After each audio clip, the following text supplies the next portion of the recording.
What has what has the realization been with this new lineup you're playing with, the starting lineup? Like, what's your comfort level, and do you feel like it's evolving? Yeah, for sure. I feel like just the only realization I've had is that we're really, really good. I mean, I wouldn't even call it a realization. I feel like we've all known that. I think it's just about, like you said, kind of continuing to gel. Like, unexpected stuff happens in the sport all the time. And we're without CB and AG and Julian, so the next man had to step up, whether it was me, Spence. But I feel like I've had some good practice kind of in this role with just AG being out a little bit my third year, but I feel good. I know that David Adelman talked about you and Spencer having to really figure out who's in the dunker, who's in the corner, the spacing there. What is the key for you to know which spot to be in and where? I mean, I think it just depends on the flow of the game and kind of where you're coming from. A lot of times the spacing moves from one place to another. So depending on where Yoke or Jamal brings the ball on what part of the court, it tells us what to do. But it's really just reading the game and, being in here with the coaches, learning how to read the game. How has your shot blocking talent evolved? I think that it's evolved just in knowing kind of which ones to really go after, and then which ones might be a waste of energy, or it might put you out of position and your teammate might have to recover and help you out. So I think it's just been my discernment on which ones to go on and which ones to stay, because on some of my best blocks, it wasn't even my rotation. It was just kind of an instinct that I had, and I just went and got it. But I think that this year I'm kind of doing it a lot more strategically, and just within the flow of our defense and kind of our shell defense. So I think that that's where it's going, but, it's all the same. Can you share a little bit about what you look for in terms of good opportunities? Yeah, just the player, knowing their game, watching a lot of film. Like, a lot of times there's, guys who are athletes, but they'll play kind of under the rim. So they'll lay it up, or they'll give me enough time to get there and swat the shot before they get it above the rim. And then there's other players that are way above the rim athletes that you got to be there early on and meet them at the top. So it's just really knowing the personnel and knowing the players you're playing against, I'd say. You've been one of the leaders in dunks, just among non-centers, guys who have been able to cut and find the opportunity. Talk about the short corner a little bit, just where you continue to figure out how to flow within this starting group. Just is that becoming more natural in terms of when to cut, how to cut, and then finding those seams, finding those lanes? Yeah, absolutely. And imagine if I didn't miss a couple, I'd be probably sitting at a few more. So, it's always good to be able to position yourself right place, right time. I think that I learned a lot of that from watching CB. I think CB is one of the best in the league in it, as far as, just being in the right place at the right time and his positioning. So I watched a lot of him last year being on the bench, and just watching that first group kind of operate. And it's something that when you're playing with players as great as Nikola and Jamal, they make the game easy, and there's a lot of open space to be able to cut and find opportunities. So I think the rest of it is just, God-given, just being an athlete, having long arms, and just being right place, right time, for sure. Why did you smile when you said CB like that? I smiled because my assistant coach, Mike Moser, was back there being goofy, but I was super serious about how CB is literally one of the best people at being right place, right time. You know what I'm saying? What have you liked about Mike so far? Liked about Mike Moser? Yeah. I don't like much about him. I'm just playing. He's a great dude, just super solid, super helpful, super insightful. He's one of those people that, he'll pull you to the side and he'll really talk the game with you and ask you what you saw and tell me what he saw. And, just bouncing those ideas off of each other has really been good for me this year. And just having an extra voice in your ear, somebody who's played the game, is always helpful. Well, and it's not just him. There's a number of new coaches here, and I'm just wondering, how different does it feel, even though the head coach has been here as an assistant for many years? Yeah, it's a lot different, It's a lot different. This business is definitely, you have to learn to kind of manage different personalities and, know who you're dealing with in this business a lot. But I feel like with these coaches, they make it so easy because their energy is so positive and they genuinely do want everybody to get better and everybody to succeed. And that's something that I feel like all of them are bought in on. So it makes it easier for us, the players, to go out there and do our jobs when they're helping us execute. Just being close with Julian. How tough has it been on him to miss this stretch at the same time where other guys have been out, and ordinarily that can just sort of help with opportunity and playing time and that sort of Absolutely. I know it's tough on him. I know that, Julian loves basketball first and foremost, so I know he wants to be out there playing with us. But also I feel like he knows that his skill set is valuable to our team, and he's helped us win games, playoff games. So I think just not being able to be out there it's always tough. But Julian is, he's a professional of all professionals. Like, he keeps his head high. He's encouraging from the bench. He's paying attention in practice. He's still going hard with his rehab. And we know that when he does decide to step back on the court, or whenever he's cleared to step back on the court, that he'll be ready. Can you give an example of something that you saw from Christian where you're like, oh, I can add that to my game, just in terms of that off-ball movement? Yeah, I mean, I feel like a lot of what I learned from CB is just kind of like his positioning on late cutting and how he kind of surfs the line. Like, there will be a lot of times where I feel like with Yoke, when you're playing with him, when he picks the ball up, that people automatically assume, oh, he's going to shoot it. But Yoke has so many passes and so many things in his bag that make him one of the best passers of all time, to where he could look like he's shooting and then at the last time just dump it off to you. So I would see with CB a lot of times him just kind of surfing that line and keeping himself on his toes, being ready for when those balls do come to him. So I think with CB, I just a lot of times just watch how he surfed the line and his body positioning. Coach yesterday was talking about the road winning streak, and he thought you guys have been on the road so much you've sort of developed a rhythm in what you do on the road. Do you sense that, or what do you think's the key ingredient to this road winning streak? Yeah, I think it's just I think we get attested to just having the same approach every game no matter what. I think that everybody in this locker room understands that every game for us is very winnable, regardless of if it's on the home or on the road or at home. So I think it's just going in with that approach that, yeah, these guys, this is their home court. They practice here all the time. These are their fans. But at the same time, this is something that we do every day, and we're prepared to come in here and battle. So I think it's just our approach towards the game. Sacramento got you guys on a back-to-back last time. Just what do you need to do differently this time around with a little bit of extra rest to get that and get a win? We just got to do what, has been our challenge all year, which is get stops. I think everybody understands that we're going to score the ball at a high rate.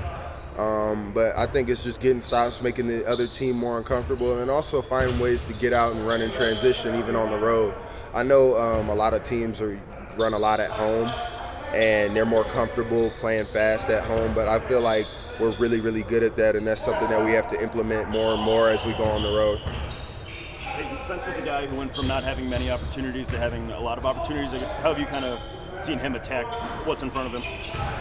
It's been amazing to see. That's how I got my calling card, was just in those limited opportunities, or when you get the chance to, you got to go in there and make something happen and show your value to the team. And that's something that Spencer's done. He's coming to work with his hard hat on every day. I feel like everybody says the same thing about him, which is that he comes in here and he does what's asked of him. And you can never underestimate that or knock that. He comes in every day with his hard hat on and he's ready to work. I'm really proud of him for that. For the whole team. I mean, it's been great. I mean, we got 3 guys off, and last week we were on the road the whole time, so that's a little bit draining. But it was great. I mean, today's was very detailed in terms of end of game stuff, in terms of defensively, offensively, just so we make sure to close those out. I mean, a couple of our losses have come because of that. So it was great to get back in, get the details, and just have some fun with each other for this week. In what way is there a chemistry that you're developing now with this new lineup you're playing with, the starting lineup? Yeah, I mean, look, we move the ball so efficiently and everything like that. If you're in the right spot, you're going to get an easy bucket. So that's kind of been the thing, just figuring out which spots to be in when I'm in the dunker, when I'm in the corner, where the defense is, crowding Yoke and everything like that, where to find the spots out of that. And so this week has been very helpful in terms of doing that, and Yoke's obviously been great, kind of helping me out where he wants me to be and stuff. And so, yeah, I mean, definitely you can see the chemistry will grow, and, hopefully the more easy baskets you'll get from that. So. David Adelman actually talked about this yesterday. You and Peyton can both be in the corner or the dunker, so it's about figuring out when to beware. What is it about that? Is it a call? Is it a matchup? Like, how do you know where to be? It's just a feel in terms of how you're moving and spacing and stuff like that. You don't want any awkward movement or to be too close to each other to where one defender can guard two. So it just depends. Like if I'm cutting through and my momentum's taking me all the way to the corner, he'll replace and take with the dunker. So yeah, there were definitely times in the beginning where we were both there and it was crowded and it was difficult for Yoke, but we're definitely figuring it out. And then also it's who's shooting, how's the shooting performance been? Like if I've hit a couple threes, yeah, he's probably gonna want me in the corner more. If he's hit a couple, move him to the corner. So it's all feel situationally. That's everything you're trying to read. Knowing that you're playing more minutes, like does that change your approach defensively at all in terms of how much energy, how much focus you're able to give on that? No, I mean that's my main job, so that's where my main focus will always be. Doesn't matter how many points I'm putting up or whatever. Like I said, offensively we're fine. Defensively is our next step, and so that's the best way I can provide and everything like that. But yeah, in terms of like if I get early fouls and stuff like that, then yes, because they're going to need me more down the stretch, playing more minutes versus if I was getting in less. That's where it's changed a little bit like that, just being more in tune with that. But in terms of the energy and focus stuff like that, it's mostly on that end. So. With your increased opportunity, what does that do to your own expectations of yourself? I mean, look, my only expectation is to keep our win streaks and keep our record going. Typically, if you do that, everything else follows. I don't really put too much stock into stats and stuff like that. But it is, I will take my assignments as a personal challenge and really push to see, how good of a defender I can be, and then how much I can fit in offensively and make things easy for other guys. So. Kind of following up on that, just playing more minutes. Have you had to change anything about your routine or preparation, or is it kind of just been the same? I like to keep everything as consistent as possible because I mean, look, my minutes will go up and down or whatever depending on when guys come back and everything like that. So like you need to have consistency in your routine and everything like that. And so maybe some of my lifts and everything like that will tailor a little bit down, but in terms of doing them, that stays consistent. But I let everybody else kind of control my load and everything like that. Everything I like to keep it the same as possible. So one of the emphases of the defense, I guess, is to kind of be able to protect Nikola as much as possible, especially with how much he has to do offensively. Playing with him defensively more, what are you kind of learning about kind of the challenges and sort of the areas where you can kind of try to... Yeah, the biggest one is like when you're guarding some of the best players and they bring the ball up the court, you want to try to get into them as much as possible because then that moves the screen out further, it makes it easier for you to get over it. Especially like when Yoke's having to take an offensive load, you get hit by a screen. He's put in a difficult situation where it's kind of tough. So you want to try to get over the screens as much as you can. So that's why DA preaches a lot of like as soon as the ball gets past half court, pressing the offense so they start later or the offense starts higher and everything like that. And then the rest of it's like a lot of IQ stuff on like how to help. If you have two defenders on one side, which one do you want the ball going to? And so sometimes you'll if there's a great shooter in the corner, you'll maybe stun at the guy with the ball to prevent it from going to the corner. And so a lot of IQ, more IQ stuff like that. And then, but most of it's just being physical, which DA has been preaching. So. What do you feel like you've proven? I've proven that I'm a pretty good defender, and I can handle my own against some of the star players. I've now proven that I can't really leave me alone and have to respect my jumper, which is happy to have proven because I definitely have confidence in it. But it's it's the NBA. They're gonna test you and everything like that. And so I think those are the main things we need, especially coming with the playoffs. You just need guys who can defend and then guys who are going to stretch out the defense and give more room for Nikola and stuff like that. And so I feel like that's all I've needed to prove, and that's I feel like I've done that so far. So. Spencer, on the two-way contract, obviously you're limited to how many games you can be active for, and the team has an open roster spot.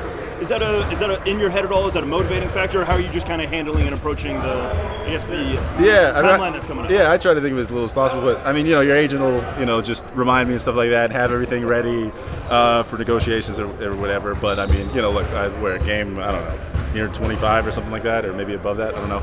But so like, I still got like halfway to go till we're even at that decision. So I mean, for me right now, it's just taking advantage of the opportunity I have until AG and CB get back, and then see where my role is after that, and just keep growing from there. And like I said, you keep winning and do all that stuff, the rest takes care of itself. So yeah. You mentioned the team needing to hold each other accountable a couple weeks ago after a game. Where do you think the team is in that regard? And who are the guys that most are comfortable holding everyone to account? I never thought we were in a bad spot of holding each other accountable. It's just where we had to put more focus at. Like, I don't think anybody, it was a collective team thing. There weren't any individual guys or anything like that. It was just something we have to do. Like, as a team, like when you're that great on offense, naturally you're just going to think, you can kind of just do whatever, everything like that. But no, all the guys are great at doing it. I mean, obviously Yoke, Maul, fantastic at it, but even like the bench guys like Val, Tim's pretty vocal and everything like that, and everybody echoes with DA. I mean, we all have this similar message. No one's taking anything to heart. It's been a great locker room to be a part of. Thank you, man. All right. Thank you, guys. Appreciate you. David, a month ago you talked about the value of getting to experiment with lineups and maybe even different strategy. With guys out of the rotation, has that kind of taken away your ability to get too creative? Yeah, a little bit. And also just the way the games have played out. Changing the rotation, what it was 2 weeks ago, having Jamal run longer with Nicola also changes things. So both those guys are coming out at the same time. So in that sense, it's been different. I did not envision going into the season playing Cam as kind of the guy we take out first and then kind of complement the second unit, and it's been good. So in that sense, we have done something different, kind of messing with the lineups, but to your point, it does exasperate minutes, which means, you have less creativity. But I'd love to get Nicola and Jonas out there together. If we can find the minutes, we're not anti, doing it. It's just we got to find the right time. Maybe it's tomorrow. What is the thought process with Cam on the bench unit or the second unit, but also Jamal more minutes with Nicola? Is it one that's more valuable than the other? Is it the combo of both things? Yeah, I think it allows Cam, Tim, and Jonas to feel like offensively it's their unit, and they don't have to complement someone. They can just play their game.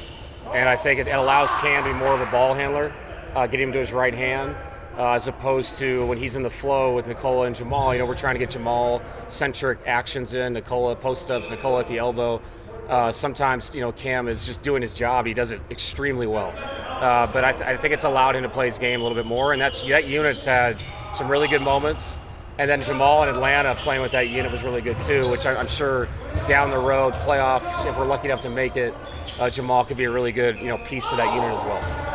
The starting unit, I know you put in Spencer in one way to help with the defense, but surprisingly the offense has just been unbelievable with the starting group. Just were you surprised by that? Was the team not necessarily surprised, but just pleasantly surprised with some of the offensive progress? Right. I think Spence has probably surprised other teams. I mean, the fact that he's making threes, and then what he complements that with, when you put stuff on tape, it's a big deal. And he's had a couple moments where he's flooded the baseline when they've doubled Nicola, and he's dunked on people.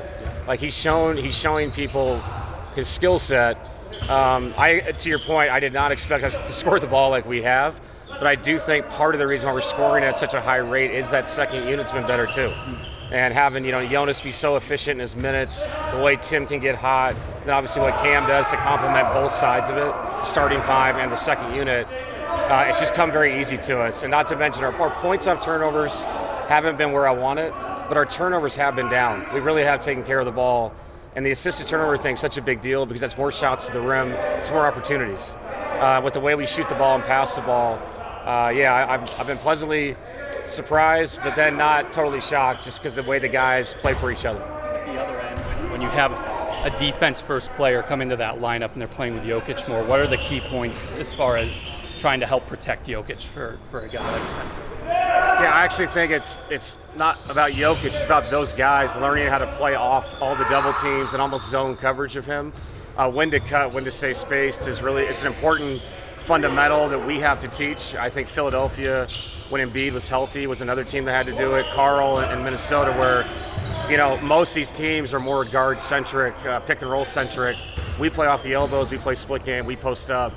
And you have to learn the rules of those things. And, we have certain things we talk about that are just fundamentals of cutting and fundamentals of when to stay spaced. And those guys have to feel that out. And the better off they are timing those things up, the better shots we get on the weak side. What are your impressions of Nick Clifford? Man, plays super hard. Their team in general, man, on tape is playing super hard. So we have to understand that. They crash the glass the way they do. There's just so much energy out there on the court, so it's going to be a challenge, especially with all the days off that we've had, but he complements all that. We talked a lot about the screening after last game. Just kind of saying that it's a rare art, I guess, in today's league. Why do you think that is? I think it's because most teams have gone to some of this 1-4 switching off the ball, so it's become more of a thing of slipping and playing. And I think the trend this year is teams are staying with their own a lot more. And if that's the case, knocking people off is so important. And we've done that throughout the season. We really have. And then I think Jonas has brought a different physicality to us. The offensive foul the other night in Charlotte, I'll take that every game. We have to hit people to get people loose. It's part of the reason why Jamal's had such a good start, is his teammates have really given themselves up for him. And then once he plays in space, we know how special he is. So going forward, we know what it was in the playoffs last year. You have to win the physicality battle. You got to be okay with a few offensive fouls a game. The best offensive teams do that, and you have to almost toe the line of what is legal and what's not, because that's what the game is. And so, I've been really proud of the guys throughout the early part of the season. How do you balance that, like I guess slipping and actually setting screens? Because like when you slip, let's say it's a wing setting a screen for Jamal, you can get open for three. Like what's kind of the balance look like for you? Yeah, I mean it's basically it's what they do, and a lot of teams in the past have switched out to take away people coming to the ball, and so we got really good at slipping. CB is one of the best in the league. But this year, teams have said, we don't want to put somebody else on Jamal Murray. He's playing at such a high level. So now it becomes more of just a pin-down, dribble handoff game. Same thing with the high split. So, it's just kind of reading the game. And obviously, we have to do our homework. We watch these teams, not just how they score the ball, but how they defend, which allows me a chance to teach that the day of the game, or like a day like today, we got to kind of walk through Sacramento and who they are. So it's a night-to-night thing. Guys have to read it. And then if the game plan changes for other teams, just being a basketball player, playing with IQ. David, what do you think the biggest challenges are for a guy like Spencer, who at sometimes, when you guys are healthy, doesn't have much of an opportunity? Things change rapidly, and all of a sudden he's a guy you're relying on quite a bit. I would say just that. That is the challenge. That's the NBA. It's just be ready, stay ready. Your opportunity will come. And Spence, what he's done with his chance is put every thought in our heads that it's going to be hard not to play him. But once we get fully healthy, there's going to be a lot of tough decisions, especially on the back end of the rotation. But I'll tell you this, man. Growing up around this, I remember Steve Novak not playing for 2.5 weeks in Houston, and they put him in the last play of the game, and he makes a three to win the game. That's professionalism. Stretching and every time out, thinking I might go in the game right here. That's part of what this whole thing is. That's why we pay these guys a lot of money to be ready, stay ready. And when you have a deep team like this, you have to be unselfish and just know that my opportunity when it comes, my mind has to be there. I have to be ready to roll, as opposed to, we'll just see what happens. Guys like that, they get surprised when they go out there. Spence is not that guy.